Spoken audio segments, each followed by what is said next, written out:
This will be the game changer. If they approve the economic amendments to the Constitution, then there will be no more basis for the people's initiative.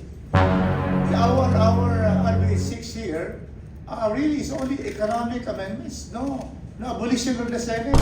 They are reacting, overreacting to something that is not there. Well, kanina nga po nagsabi si Senate President Zubiri na itutuloy na raw nila yung resolution of both houses 6 and there will be a hearing next week daw. So ano po ang reaction ng House leadership dito sa development na ito na sinabi ni Senate President Zubiri po?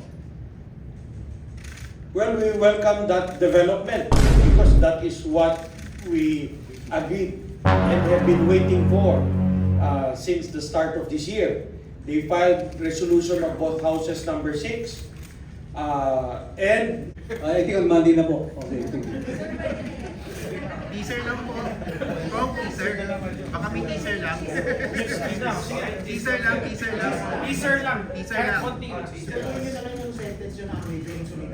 Okay, resolution expressing unwavering solidarity and support to the leadership of the Honorable Speaker Ferdinand Martin Gomez Romualdez and the upholding the integrity and honor of the House of Representatives in the face of intense assault from the Senate in violation of the principle of the interparliamentary courtesy and undue interference in the performance of its legislative and constituent function. The leaders of the major political parties. On my right is Congressman Liz Barbers of MP.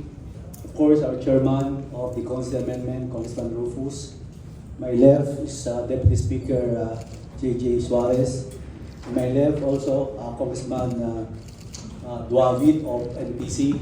And of course, NUP Congressman Ato Garcia. And I saw Congressman Mark Enverga. So I think we can start while waiting for our majority leader. So, Medyo.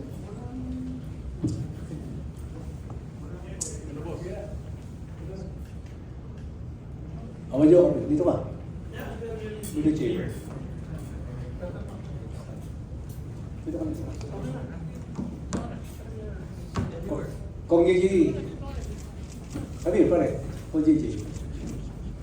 Dito na tayo, Chair. Okay, can you start the ball rolling na? Si Ryan. Oh, Ryan, okay, start na. So, sir, any announcement muna from your meeting? no, we just had an all-member caucus because some members would like us to gather because of the recent developments and the developments from the Senate. Statements were issued wherein some or a lot of House members would want to also express and get the sentiments of other House members. So there was a proposal to come up with a House resolution from this August chamber, the House of Representatives. The House resolution will be filed on Monday.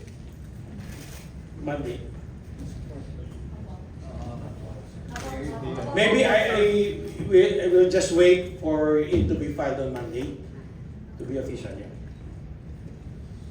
So to give you an idea for the resolution, a resolution expressing unwavering solidarity. On Monday na. I think on Monday na po. Okay, thank you. Teaser lang po. Kung teaser. Baka may teaser lang. Teaser lang. Teaser lang.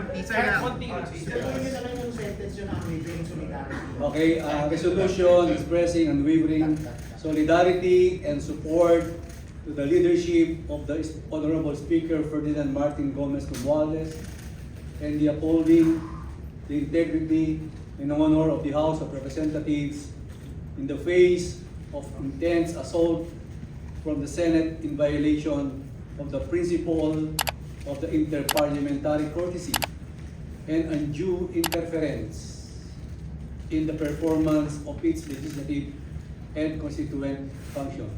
So that is the title of the resolution. Thank you. Mr. Any more statement from our House leaders? Well, actually, federal question, sir. Okay, sir. Ben, from Manila Times. Sir, well, kanina nga po nagsabi si Senate President Zubiri na itutuloy na raw nila yung resolution of both houses 6 and there will be a hearing next week daw. So ano po ang reaction ng House leadership dito sa development na ito na sinabi ni Senate President Zubiri po?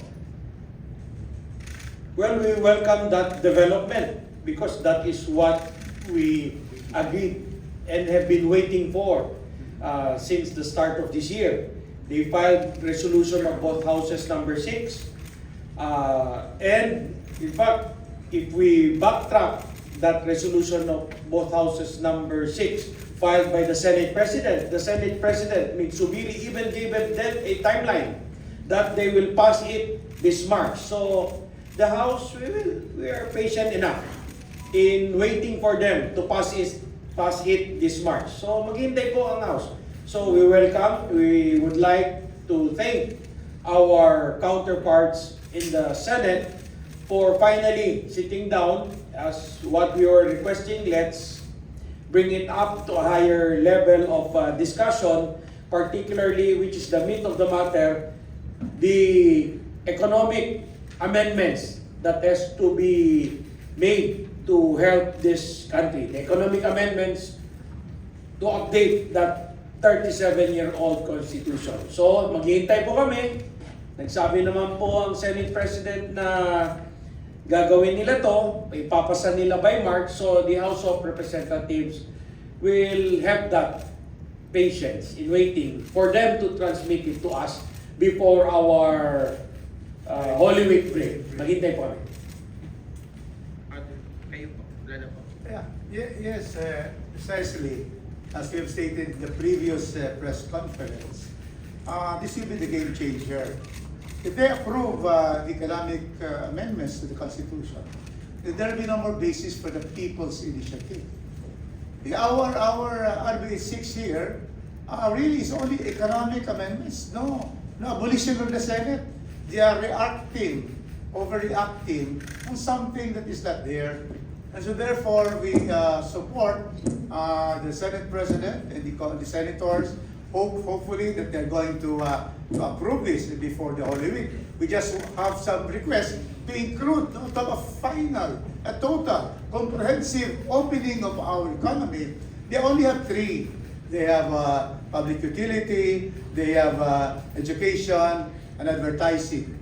We would like to have especially the constitutional provision on the development exploitation of natural resources. Jerry Sikat, the economist, has come out this morning that in fisheries itself, we cannot bring in big investors on fishing, and we are a pelagic country that needs foreign investments. And the NEDA chief has said, Mr. Balisacan, that we should open already. So our appeal to them, why also not consider development of exploitation of natural resources, and then media and others that we have proposed. So yeah, that's subject to what we have. So we are requesting a more comprehensive economic amendments, nothing on political amendments. Thank you. Wala na po. Dadagdagan ko lang, Dadagdag ko lang kasi this is a welcome development. No?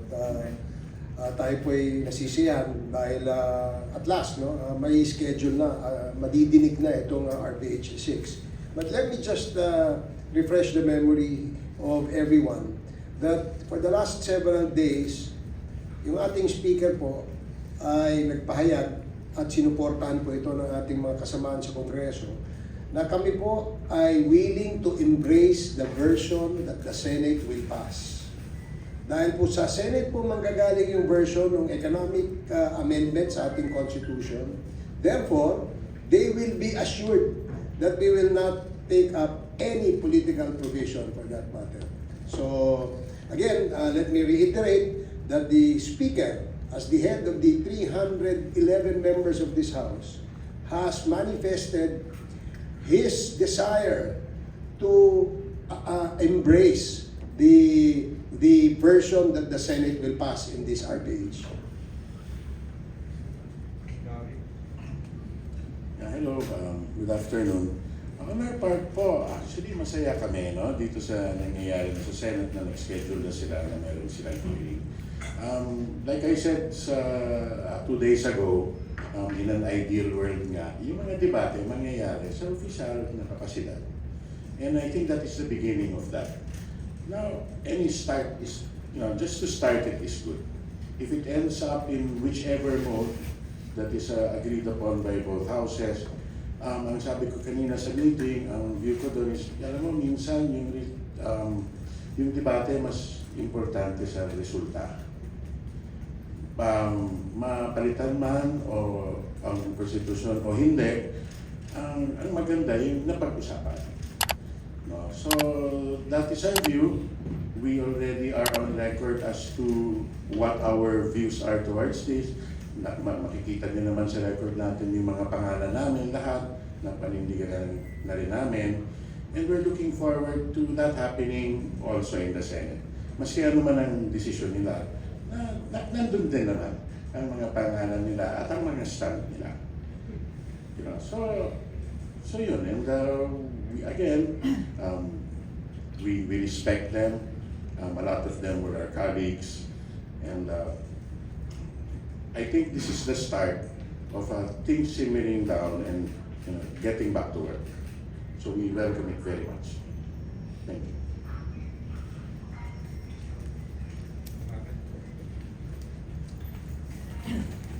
Magandang hapon po sa ating lahat. First of all, sorry for us being late dahil nag-meeting pa po yung party leaders with the speaker. Then afterwards, nag-meeting po yung all-member caucus na ginanap na yung hapon, kaya medyo na-late po kami. And in that meeting, of course, medyo maraming emotions, maraming napag-usapan. Hindi naman natin maaalis yun given the recent events that have happened. Pero ang pinaka-importanting takeaway from that caucus is that number one, the House is solid behind the Speaker, as was relayed by our senior Deputy Speaker and Majority Floor Leader in the form of the resolution that will be filed on Monday. So yun po yung una.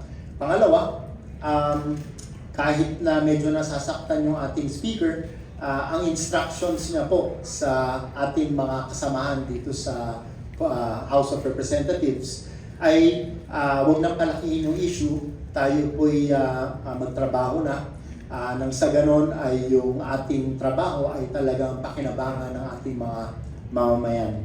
So yan po, in so many words, ang instructions ng ating Speaker, and we're very happy na ditinggin na ng Senate ang RBH 6 para magawa na rin po namin ang aming counterpart dito sa House of Representatives at mapag-usapan na po ang pag-improve ng ating konstitusyon nang sa ganon ay mabuksan ang ating ekonomiya for more investments, better jobs, and better lives for our people. Yun lang po at maraming salamat. Perez of GAL 7 for the next question. Sir, for anybody, former President Duterte said that the goal for charter change is to have a Republican government, or Republican presidential government, where Speaker Romualdez will sit as Prime Minister and later on he will be replaced by Congressman Marcos, and the objective is to perpetuate their family in power. Any comments? For that to happen, we have to have a total change of form of government to a parliamentary form of government. And that cannot even be done via constituent assembly. That can only be done by way of a constitutional convention of representatives elected by the people in separate elections. Hindi na kami yung gagawa. It's very clear that this is not this is not in the table. To give a little bit of history, yung RBH 6 na version ng House does ask for a convention. But the reason that this version of the House was to ask for the conversion this term was because last term, if you recall, like I said, I personally faced you all on the same topic also. The offer naman of our former Speaker Lord was Constituent Assembly, economic provisions only, voting separately, at hindi rin tinanggal. So, ang thinking this term was, okay, kung hindi nyo gusto yun, subukan naman natin yung isa. So, kaya ganun yung version ng RBH 6 ng House ngayon. So, with the latest developments naman, ang sinasabi na nga is, kung ayaw ninyo rin ng RBH 6 namin, yung RBH 6 naman ninyo. Parang mag-umpisahan na lang. Thank you. Thank you. With relation to the question of Tina, no? Yeah. I think what we see is the narrative against progress and development is consistent. So gusto nilang lagyan ng political color yung constitution amendments na pinupush ng House of Representatives. When in fact, on the table are purely economic amendments. This was the same argument and threats posed by the Senate na sinabi na i-abolish daw sila, matatanggal daw sila, tapos ito naman sinasabi na to perpetuate power, etc. etc. It's really the same narrative being thrown against the proposal to push for charter amendments. But, like what Jack has mentioned earlier and the other colleagues have been parroting since we fought for this. How long do we have to wait? We're the same level as Cambodia already. We're 8th from the last. When do you want to actually realize the full potential of the country? So we're happy with the development of the Senate. We look forward to them having discussions quickly. Let me emphasize quickly kasi Madjo mentioned a timeline earlier. Although I'm quite concerned because when I heard the statements of Senator Coco Pimentel, ang sinabi niya, parang kakailanganin ng mahigit 1 taon to sa Senado para pag-usapan. So, siguro yun ang kailangan natin malaman mula sa mga kaibigan natin sa Senado, yung timetable. Ligate. So, we'll hold them to that, March. Regarding, to add to that, yung sinabi kong timetable, hindi po kami nagbigay nun ha. May records na nag-issue ng statement o yung Senate President at sinabi nila, Senate President Mig Subiri, na tatrabawin nila to at they will try to have it for March para i-transmit po sa amin. So, sa kanilang timetable to, hindi po sa House of Representatives. In fact, this development is a welcome development for us. Kung matransmit nila sa amin ng March, nandito na sa amin yung bola, tatapusin namin para pwede na natin ipresenta sa taong bayan for a referendum. Magbubotohan na ng tao. Ngayon yung mga ibang agam-agam na may people's initiative, hindi na po magagawa yun kasi isa lang po pwedeng initiative for every 5 years. Now, with regards to the suspicion that we are trying to do this to have somebody become a prime minister or something, records will prove. Tignan po natin ano yung transmit ng House of Representatives sa Senado. Hindi po yung sikreto. Those are public records. Anong transmit ng House of Representatives sa Senado? Resolution of both Houses number 6, authored by 302 congressmen, Constitutional Convention to amend the economic provision. So wala pong nilagay doon na political. So I do not know kung saan po galing yung political, klarong-klaro po sa transmit ng House of Representatives that that is for economic provisions, that we really feel that in each and every Congress, sa lahat ng speaker na dumaan dito sa House of Representatives, we're trying to push to update that 37-year-old Constitution. So, siguro balikan po natin, I'm challenging those who are accusing the House of Representatives of trying to put in this, pushing for this constitutional amendments or changes in our Constitution to review. Pakita nyo po yung dokumento na nagsasabi na we are pushing for those type of political changes. You present. We challenge them to go and check the records of the Senate of what we transmitted. Tama na po yung storya-storya at kung ano-anong kalokohan. Kaya nga masaya kami ngayon upon learning that the Senate is now going to deliberate on it. Ang tagal na po natin hinihintayan. So tama na po yung mga kung ano-anong storya. Let's stick to the facts of what we transmitted to the Senate, and we welcome the development from the Senate telling everyone in this country that they're going to discuss their RBH number 6, proposing amendments to the constitutional, to the economic provisions of the Constitution. Yes, your leader, can I add more? To the question of the statement of President Duterte, former President Duterte, that the PI will lead to some people to become prime minister, and there will be it will be a perpetuation of power. That has no constitutional and legal basis. Constitutional. People's initiative cannot change the form of government or the system of government. We are unitary. We cannot change it to federal through people's initiative because revision na yan eh. We cannot also change a bicameral form of government. System is a form ito.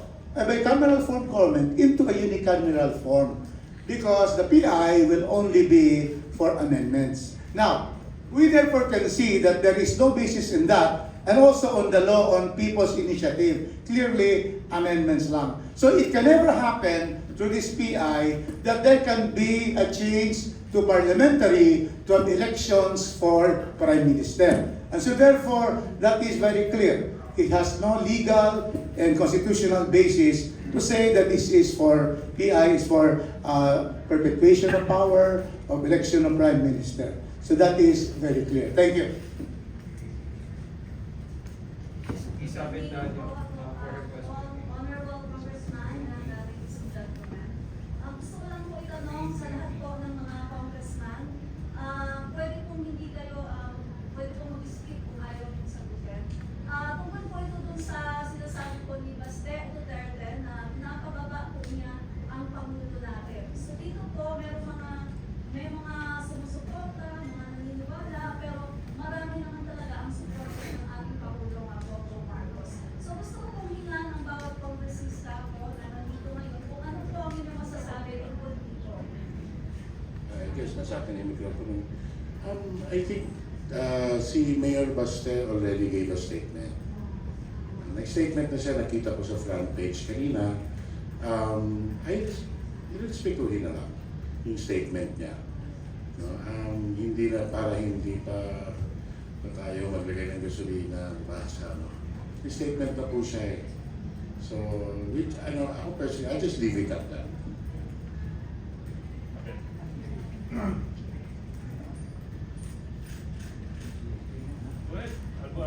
Well, I think na supersede na yung sinabi ni Mayor Baste dun sa statement niya na binanggit niya ni Kong Jack. So, I guess kung na-supersede na, yun na yun siguro. At tama, instructions ka ni Speaker, huwag nang kalakihin ang gulo para makapagtrabaho na tayo pare-pareho at maging united tayo for the progress of the country. Kaya let's leave it at that. Ganun din sa katulad ng sinabi ni Kong Jack. I think I've answered that question last Monday. Was it Monday or the Monday when we had an interview? But I think you asked it. So ako naman yung position was same, no? It's baseless. It's sad that it had to be mentioned, but if kung titingnan niyo naman po yung nagawa at performance ng ating presidente, yun ang magpapatunay na yung mga binanggit ni Mayor Baste na lack of compassion, lack of direction, lack of love, I think has no value in it given the performance of President Bongbong Marcos. In fact, for the House, we even reiterated our support for him last Monday through the resolution that was read out by Senior Deputy Speaker Dong Gonzales. On my part, I answered that also during Monday press conference, yung sinabi ni Mayor Baste. So, ang masasabi ko lang po, ang pinagbili ni Speaker, na we will work as a team para sa ating mga kababayan. Okay, maybe here from Isa, the next question. Hi po, magandang hapon po mga congressmen. Plano raw po ni former President Rodrigo Duterte and former House Speaker Pantaleon Alvarez na ihiwalay yung Mindanao sa Pilipinas. Eh, may nabanggit daw po. Opo. May nabanggit daw po si Alvarez na gusto niyang isulong ito dahil kay Speaker. Dahil si Speaker daw po, pinagkakaitan ng fund yung Mindanao. Your thoughts po? Anyone could answer. Thank you. Hindi, ako gusto sagutin na Mindanao. Mindanao, taga Mindanao. Mindanao. Apat Mindanao. Yung apat taga Mindanao. Kami, ilan pa kami taga Mindanao? 1, 2, 3, 4. Kami taga Mindanao. Bakit? That is their opinion. We don't share the same idea. Ayaw namin humiwalay unless paano, hindi ko nga maintindihan ang statement nila. Gusto nila humiwalay kasi according, the last time we checked, according to DBM, yung isang distrito nga, 51 billion pesos. Anong iiwalay? Dahil nakakuha ka na ng 51 billion pesos at yung mga ibang distrito na pabayaan nyo at hindi nyo naalagaan, tapos iniisip nyo sarili nyo lang, bakit naman ganon?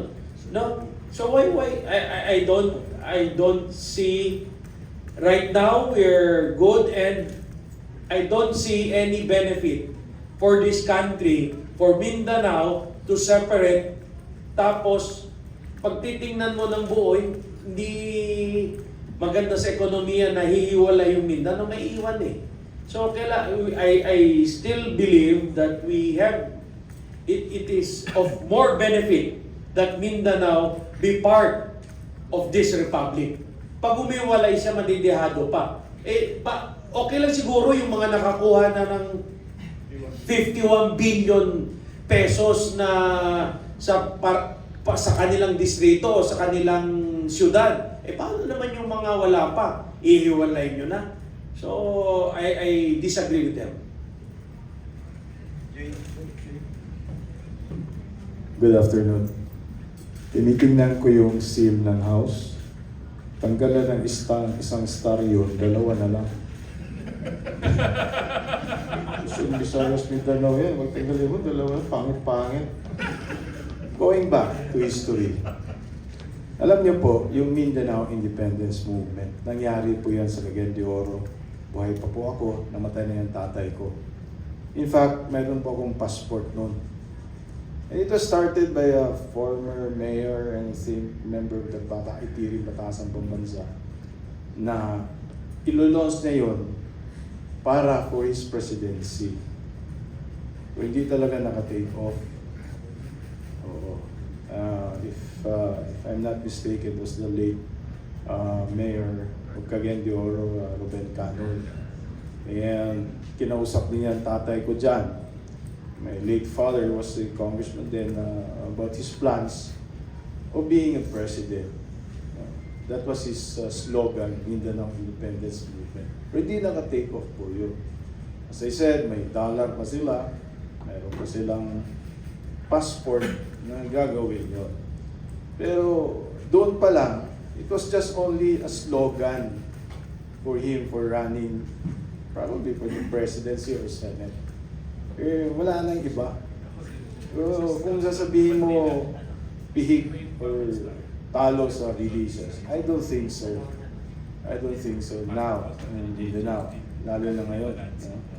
And probably it's another propaganda na lang na dapat ginawa na nila sa previous administration. Bakit ngayon? So, as a Mindanaoan, no, my province, sa Lower District of Camiguin, hindi papayag doon. Kasi kung talagang totohanin nila, ang Camiguin po, babalik na lang sa Visayas. Gusto ko nandun pa sa Star ang Camiguin. Thank you. Kung Ace, going back to history, ang Camiguin po, pumasok yung mga Katsila. Yung simbahan po ng Camiguin, kasama po sa Visayas. When ginawa yung Misamis Oriental or Misamis and Cagayan de Oro, kinuha yung Camiguin as part of Mindanao. But originally, Camiguin was part of Visayas. Thank you. Ako naman, I was asked earlier about that, yung secession move, no, and proposal. Ang aking sagot ay simple lang. Ito ay dapat pinag-aaralan. Ito ay hindi dapat, kasi marami pong proseso ang gagawin dito. Ang usapan pirma lang. When you create another, you remove Mindanao from the Republic of the Philippines, that would probably entail a revision of the Constitution. Isn't that correct? So ngayon, nagpirma lang naman tayo. No? So wala namang political provisions at the moment. Sa tingin ko, no, they probably have, the proponents probably have some idea on why they are pushing for this. No? Personally, my opinion is that I don't want to shoot it down right away because pag-aralan, tingnan natin, di ba? If this will redound to more benefits for the people, bakit naman hindi? But as it is today, medyo sa tingin ko malabo pa. Malabo pa yun. At because malabo pa yan, at hindi yan ang ating priority, dapat siguro pag-usapan natin muna yung more important matters at hand.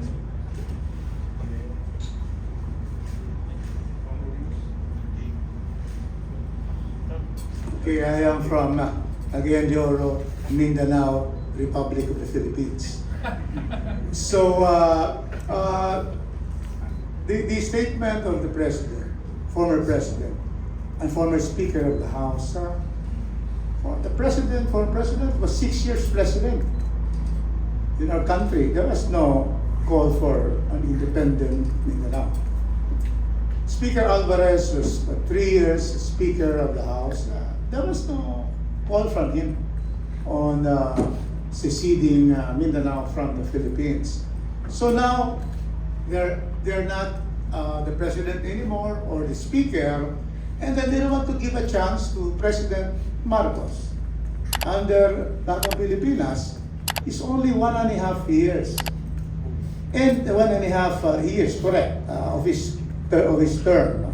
So we have to give a chance to the president, and therefore any statement about seceding independent just tries to really bring up stoke the fire, because it is also true that Mindanao does not also really get a big part of the budget. But ever since Ruben Canoy, my mayor of Cagayan de Oro, put this up, there has been presidents have been trying to be able to increase more budget, but not as what we would like this to be done. So that means that we do not want independence, but we want additional budget for the land of promise. Malayo kami.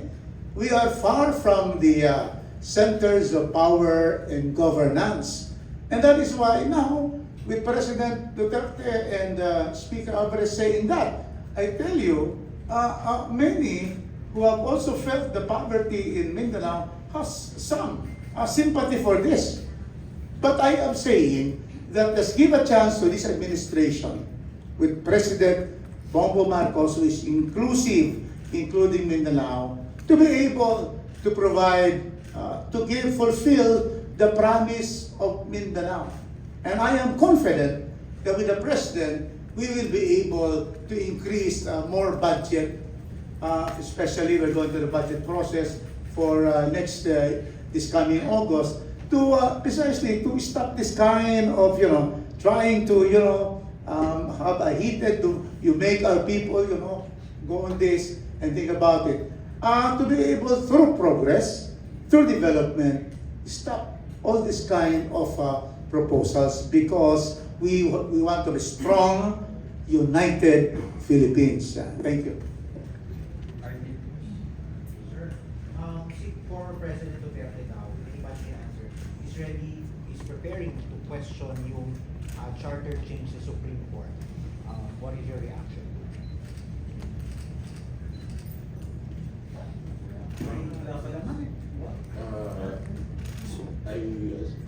Nothing has been done. So I think at this point in time, there's nothing to challenge. Yes, at this point it will become premature for the former president to file anything. What is happening now is that there are signature gathering upon explanation to the people why we need this for change. And so it becomes, there's no justiciable question. That is the word that would bring a matter to the courts. No? What is a justiciable question? A controversy, a present controversy. Yung pagpapirma, yung pag-sign ng mga tao, that is their right. A right to sign. Now, wala pang petition. Pag-file ng petition, premature pa rin, because the petition is not sure. It will be approved by the COMELEC on sufficiency of the petition. So it cannot be filed. So when there possibly be a filing? When the COMELEC will state that there's sufficiency of the petition, and when they declare that, they declare within 60 to 90 days the plebiscite. And then probably they will go to court and state, I go against the executive secretary to be able to stop the plebiscite. But at this time, wala eh. All the cases against these political exercises are goes into when it is approved by the proper body, the COMELEC. And so therefore, we're saying that premature, let's wait, there are signatures that have been signed, it will be filed, they will have to have a hearing and validation of this, and then probably later they can also file. I'm sure any petition now will be dismissed by any court. Thank you. Okay, maybe here, the last question, please, of the inquiry. Good afternoon, sir. Balikan ko lang po yung resolution that you're planning to file on Monday po.